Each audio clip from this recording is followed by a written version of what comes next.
इन शादियों में कितनी बोरिंग पेन है। हाँ यार, ये बहुत ज्यादा बोरिंग पेन हो चुकी है। क्यों ना आज हम लोग इसे थोड़ा सा डेकोरेट सोचेगा नहीं तू ऐसी आइडिया आ गई। नहीं यार, मुझे मैम से कौन से बोल के बोलेंगे। नहीं चाचू बोले जो खुद से मन गया वो बोलो। नहीं चलो बोलो। हाँ।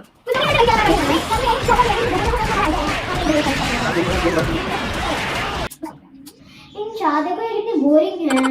हाँ यार, ये बहुत ज्यादा बोरिंग पेन हो रही है। क्या करें हम इसके साथ। Wait! आइडिया, चलो इसको डेकोरेट करते हैं। मस्त प्लान है। और आप सबको बताते हैं डेकोरेट कैसे होती है, और वो भी एकदम अच्छी तरीके से। जोर से बोल के लोगों को स्कीमें बता दे। तो चलिए स्टार्ट करते हैं। और उससे पहले मैं आपको बता दूं कि हमारे वीडियो को लाइक शेयर और सब्सक्राइब करना ना भूलिएगा, और कमेंट में ये जरूर बताइएगा कि आपको हमारी पेन कैसी लगी। तो चलिए स्टार्ट करते हैं।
हमारी पेन बन के रेडी हो चुकी है और ये दोनों ही पेन बहुत अच्छी लग रही है और देखिए पहले कितनी सिंपल सी थी और अब कितनी स्टाइलिश और प्यारी बन चुकी है। सो आप बताइए कि आपको कौन सी पेन सबसे ज्यादा अच्छी लगी। मुझे तो ये दोनों बहुत अच्छी लग रही हैं। और हाँ, आप हमें ये मत बताना भूलिएगा कि ज्यादा स्टार्स मिलते हैं। तो आपको मैं बताना भूल गई थी कि आपको ये जितने स्टार्स मुझे देना जितने इसको देने हैं उतना आप हमारे मेल को फर्स्ट टाइप पे डाल के लिखोगे। जैसे मेरा नाम है अस्का और इसका नाम है इंशा। सो आप ए लिख के जितने स्टार्स देना चाहिए जितने स्टार्स देना चाहिए और क्या बचेगा सो गाइस हम आपको वीडियो में मिलते हैं। बाय। सो गाइस, ये हमारी वीडियो देखिए, हमारी एनिमेशन बनी है और इतना वीडियो लगा रहे हैं, सिंपल सिंपल हमारी वीडियो आई और आपको बताइए किसका अच्छा लगा है। तो बताइए सो हमारी हमारी चुप चुप हो जा सातवीं फेल, चुप हो जा। तो हम मिलते हैं आपको अगली वीडियो में, तब तक के लिए टेक केयर, बाय बाय।